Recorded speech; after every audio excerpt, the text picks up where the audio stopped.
I'm Dawn Montefusco, life coach for writers and creatives. And this is Write from Your Heart, how to unleash your creativity, share your message, and leave a lasting legacy.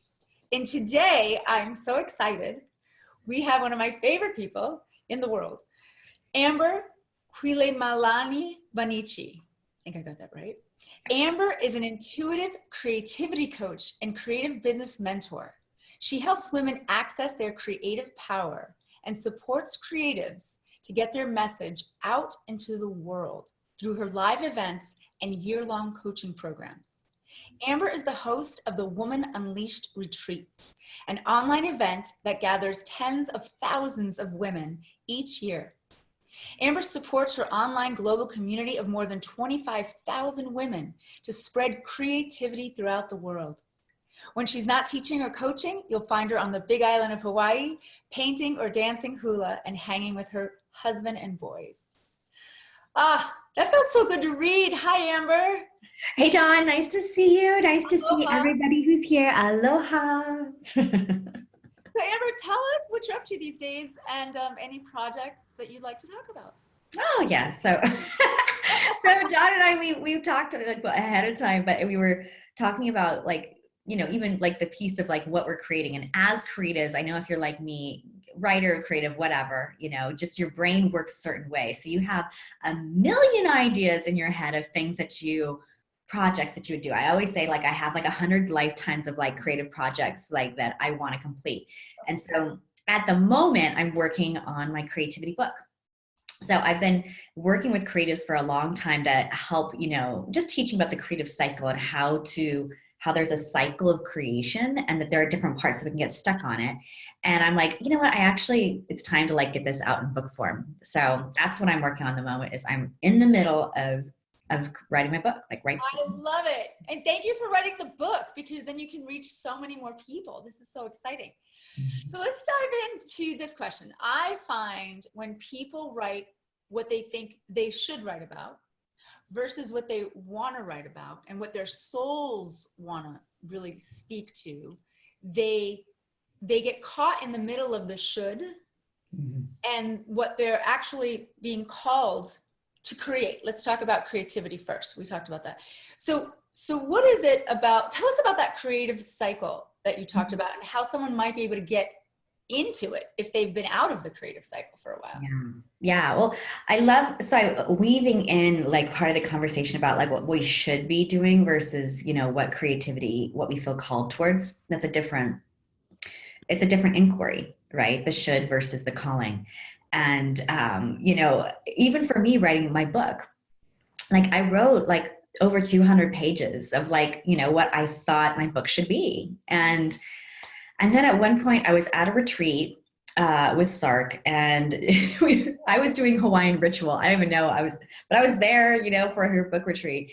And Amy Ehlers was leading a visualization, and I got that my book had a message for me. It was I don't want to be the boring book. I want to be the fun book. And I was like, oh my gosh, I need to write this book the way that I live my creativity, me.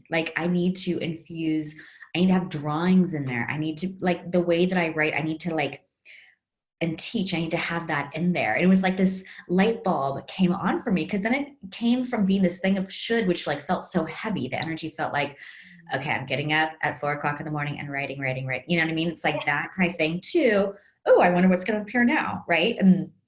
And letting this dance happen between my writing and the drawings. And here's the piece of when we talk about the creative cycle, there's 4.5 steps to the creative cycle. But the first step is that of vision. And that's that place of tapping into your energy, of really that place of calling, right? That place of not just what do I want, but what do I feel called to create? What do you feel called to write, right? So that's that first inquiry is what is the creative thing? And now at this point, many people get stuck because you have 10 million ideas of things that you want to do, right? And so it's I don't know, I've got all these different ideas. So, this first step is really about your energy and gathering your energy to move it towards one direction. Yes. Okay. Which as creatives is like really tricksy, right? Yeah. So this is like the first step. Someone said, I'm trying to herd the cats in my mind. Cats, monkeys. I don't even know who's in your mind, but yes, there's a lot of stuff going on up there. And we got to like gather it, right? So like that's the first step, is to really just be in your inquiry. Give yourself the space, like the space and time to like really just sink in to what wants to come. Yeah. When did you, just for a pause, sorry, I didn't mean to interrupt you. Actually, I'll edit this. You keep going because I saw you were right there, and I'll save that. I don't usually do this. I don't usually edit and chop, but I want you to continue. Sorry. I'm encouraging you not to edit and chop and just let everyone see exactly the way it's going on. Okay. I didn't want to interrupt you there, but I had this like ginormous question that I wanted to ask you. Give it. When you say this space, I got all like, how do we know when, like, how do we identify that moment of, oh my gosh, I need to find that space in my head? Because it's not the space outside, right? Mm-hmm. Like we can make the time management, and we have all the mechanics. We know everything. We can Google it. But what would you say was the moment that you went, oh my God, I have got to figure this out, or I'm not going to feel fulfilled in my life? Well, we all have to get to it. Yeah. It's like, you may learn more easily, or you may just have to get beat up for a bit. And that was my experience. Is I'm a bit stubborn, and I had a story for a long time that to be creative, or to be an artist, or be a writer would not make me money. That was a waste of time. Right, which is actually a conversation that most people live with, that creativity is a waste of time. And, I was a mom. I had already done retail management and stuff, and I decided to be a stay-at-home mom. And I remember my husband was traveling a lot, and it was me and my baby and my 2-year-old. And I had a really hard time getting out of bed. Like the only thing that would actually, like when I remember back to that moment, I remember like laying in bed and hearing my baby crying in the other room, and then hearing my 2-year-old being like, Mom, I'm hungry. And I'm just going like, ugh, like, what's the point? Like, why am I even doing this? And I remember catching that and going like, whoa, wow, like, something's wrong here if I'm like feeling done, and I was like, something needs to change, right? Because I can't live the way that I'm living right now. And I read a book called The Gift of a Year. And in it, the author encouraged you to choose like one thing for yourself for the year, to like just a gift to yourself for a year. And I started like thinking about like all the things that I used to love to do. And one of those things was writing and painting. I hadn't done that since, I don't know, second grade or something, right? And I was like, oh, that would make me so happy if I could do that, And then the very next day in my email inbox came an invitation to an online painting writing mentorship. And so I joined it, right? But I felt like I couldn't actually even hear the calling until I got to such a point of desperation that I was like not willing to live the way I'd been living anymore. And so I know that that's sometimes the experience. It's like, it's getting whacked in the head and then being like, whoa, okay, I'm ready for this now. I love the way you just said that. It was that word done. I'm done. And it shouldn't be that way. You were like, I'm like, why do I feel like I don't want to do anything, right? It's that empty space. And how cool that God put like the year-long thing in front of you, which then became your whole business. Yeah. Which is just beautiful blossoming of that. So tell us a little more, because this is good stuff about how creativity, following your calling, looking at the signs, we acknowledge that something's got to change. And then slowly you just kept following the calling, it sounds like. Yeah. Yeah, I did. And, you know, I was on that when we talk about the creative cycle, that first step is about vision, but it's really about your energy as well.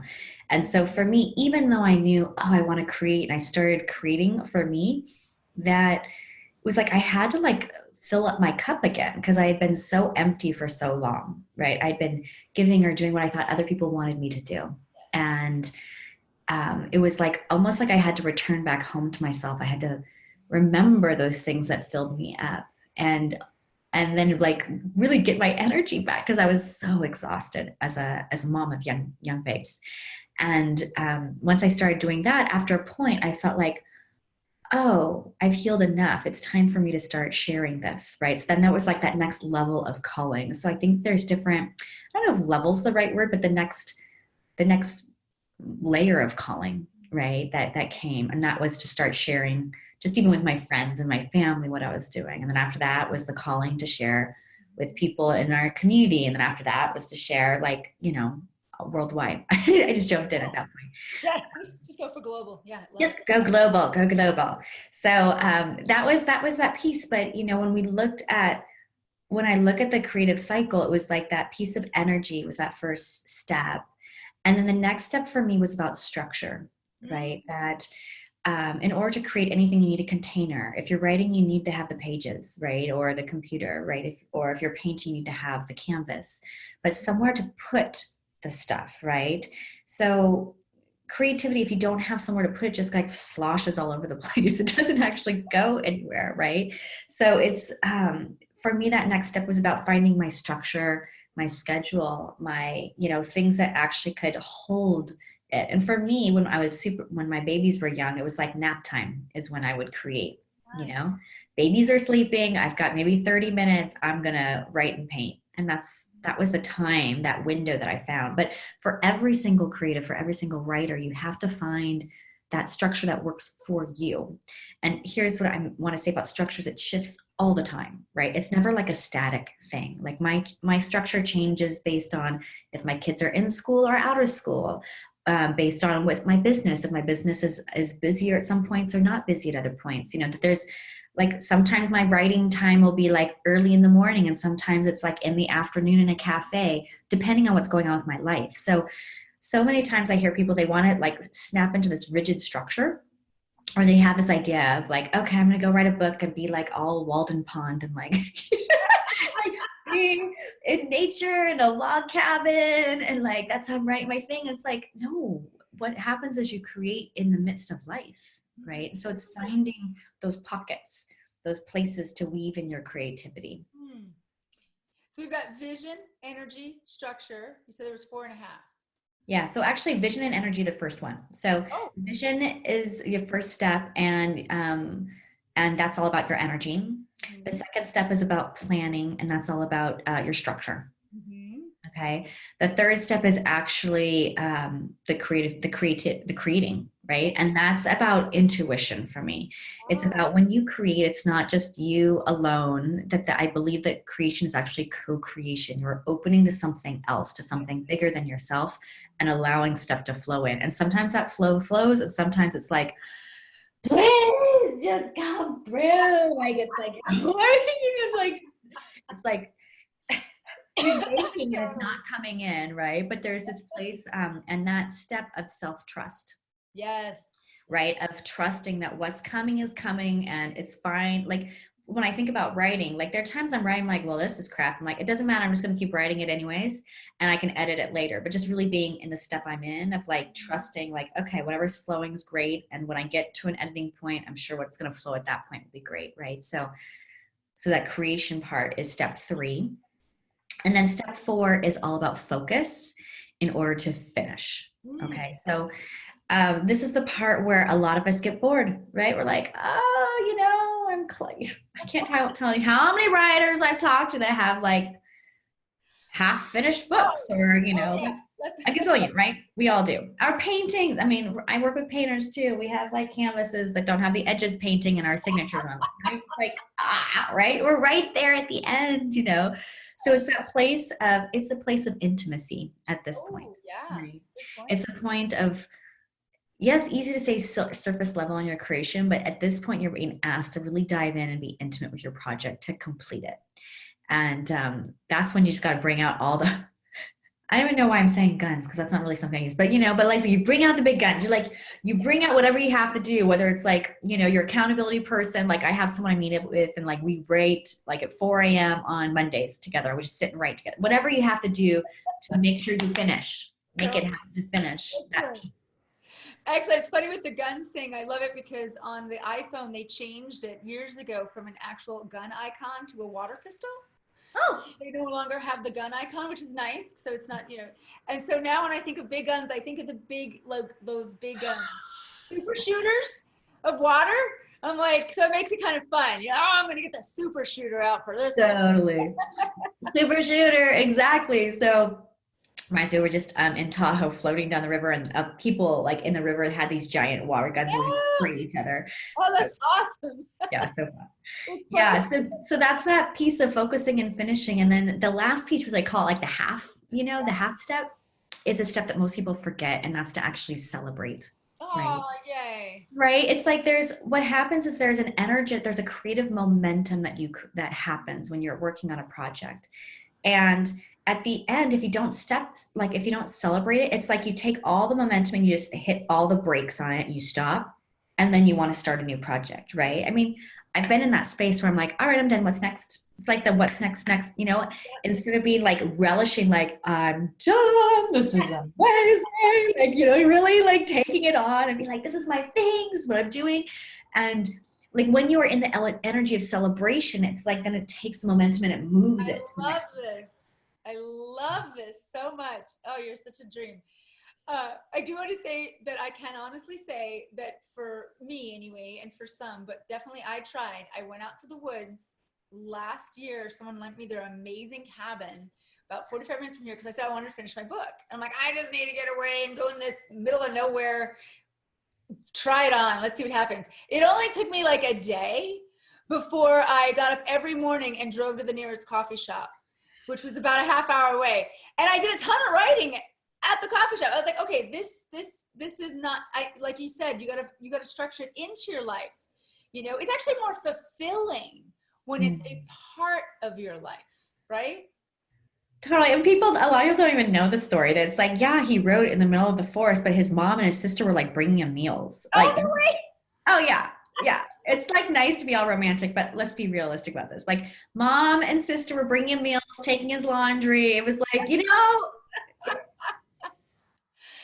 work with thousands of women all over the world. Can you speak to that message about really working it into your life as a lifestyle, right? Creativity as a lifestyle. And I'm sure you've seen miraculous shifts in people. I mean, I know you're amazing. So it must just be wild to watch how people shift when they're stepping into their creativity. Can you tell us about that? Yeah, it's really interesting to watch the journey, right? That there's this, and I smile because it was my journey, right? So it's not like this is something totally different, like I know it so well because I lived it, and I know I'm not the only one who in grade school was taught your drawings don't look good, or you're never gonna make money from your art, or writers don't make money, or like I know I'm not the only one that heard that message. And so there's like this world of people who have been wounded around their creativity. And to watch, I work with women, so to watch women come back to themselves is really powerful, because really what creativity is about self-expression. It's about you being unabashedly you. Yeah. Right? In your writing, in your creations, not caring what people think. It's like, it's absolutely freeing. So watching that what I notice are people being very like timid and caring what people think, to being more and more themselves, stepping in, talk about feeling if you're doing it anyway. So it's like really being like, all right, yeah, but this is what I want. Like really like standing in their power in that place, the creative power, And then seeing what emerges from there, because you're co-creating. You never actually really know what you're going to create. It's like you start. We laugh because I work with people over a year. In the very beginning, we set their intention of what they want to create, and like, I don't know, 90% of people never actually do what they say they're going to do in the very beginning. It's like they're thrilled at the end, but it's something completely different than they thought because they've co-created, right? Yeah. Is it because you think that they're like that should is so big, like it's insidious, like the way that it creeps in, and it I mean, at least I think so in my experience. And then as you go into it, as you actually do the actions, like you said, as you do the creativity of it, it starts to express itself and say, whoa, whoa, whoa, actually what you really want is to do this, whatever this is. And like I was doing short story, which actually fiction short story, not very good for me. I mean, at this point in my life and before.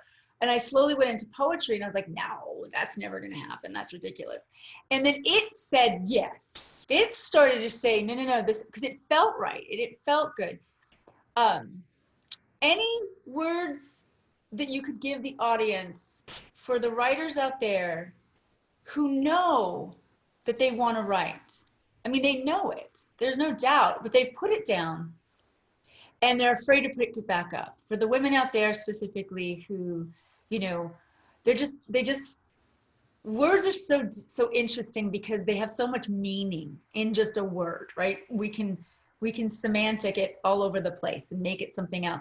So is there anything, because as a writer part of you, that got you to just say, fuck it, I'm going to write it the way I want to write it. I'm going to say it the way I want to say it. I got a story brewing inside of me, whatever it is. Is there any advice you can give to the women out there that just need that little extra? Yes. For me to write my book, it's been quite a journey, right? Like I've wanted to write a book my whole life, and I've had that story hold me back for a long time. And I was getting close to 40. My mom passed when she was 42. And I said, I actually videoed myself.